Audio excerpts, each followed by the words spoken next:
Di dalam beberapa dalil ada sebagian hadis yang menunjukkan bahwa adanya perubahan dalam takdir.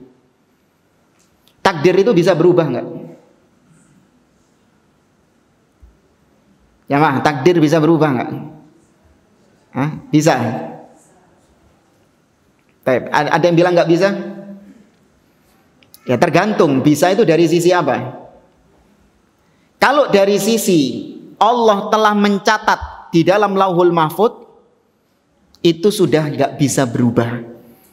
Apa yang sudah Allah catat dalam Lauhul Mahfudz, kapan itu tadi dicatatnya?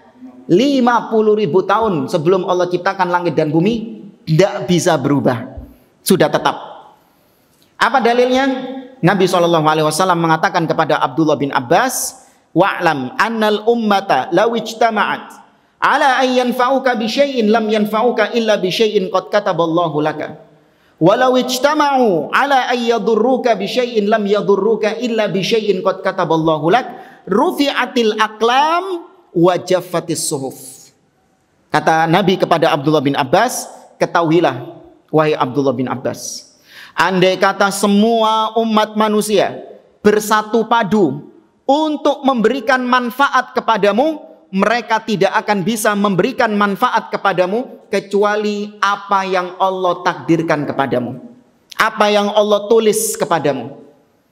Dan seandainya semua umat bersatu untuk memberikan kecelakaan kepadamu, untuk mencelakaimu, mereka tidak akan mampu bisa mencelakaimu kecuali dengan apa yang sudah Allah tulis kepadamu. Kemudian Nabi mengatakan, rufi'atil aqlam, pena takdir telah diangkat dan telah kering tinta-tinta takdir. Artinya sudah tidak ada perubahan. Nah, dalam beberapa hadis disebutkan sepertinya ada perubahan tentang takdir ini. Yaitu salah satunya adalah hadis tentang keutamaan silaturahim, menyambung tali silaturahim. Apa keutamaan menyambung tali silaturahim? Dipanjangkan usianya dan ditambah rezekinya. Oh, itu kan berarti kan merubah takdir. Nabi mengatakan man arada ayyun sa'alahu fi atharihi man arada an yubsatalahu fi rizqihi wa yunsa'alahu fi atharihi falyasil rahimahu. Barang siapa yang ingin rezekinya dipanjangkan, usianya dipanjangkan, ditambah, dan rizkinya dilapangkan, maka hendaklah dia menyambung tali silaturahim. Berarti takdirnya dirubah dong, kan gitu. Baik, maka para ulama menjawab hal ini dengan dua jawaban. Jawaban yang pertama, kata para ulama, takdirnya nggak berubah, takdirnya tetap. Tapi ketika orang menyambung tali silaturahim, maka dia diberikan keberkahan dalam usianya. Dia diberikan keberkahan di dalam rizkinya. Usianya mungkin dia sudah ditakdirkan 60 tahun, tapi amalannya dia seakan-akan ribuan tahun jamaah. Karena diberikan keberkahan dalam usianya. Umur cuman sedikit, tapi digunakan untuk amalan-amalan yang kalau ditotal seakan-akan usianya berapa tahun? Ribuan tahun. Antum dapat satu malam Al-Qadar, Lailatul Qadar, yang kata Allah Lailatul Qadari khairun min alfi syahr. Ya, maka diberikan keberkahan. Harta juga gitu.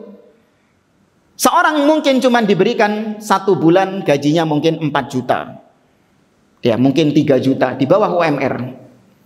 Tapi dengan rizki yang dengan gaji yang sedikit itu, kalau diberkahi sama Allah Subhanahu wa taala, dia mampu melakukan banyak hal-hal yang tidak bisa dilakukan oleh orang-orang yang tidak diberkahi rizkinya meskipun banyak jumlahnya. Orang 3 juta bisa nyekolahkan anaknya sampai lulus. Ya, bahkan ada yang bisa sampai naik haji, tiap tahun kurban. Ada nggak jamaah?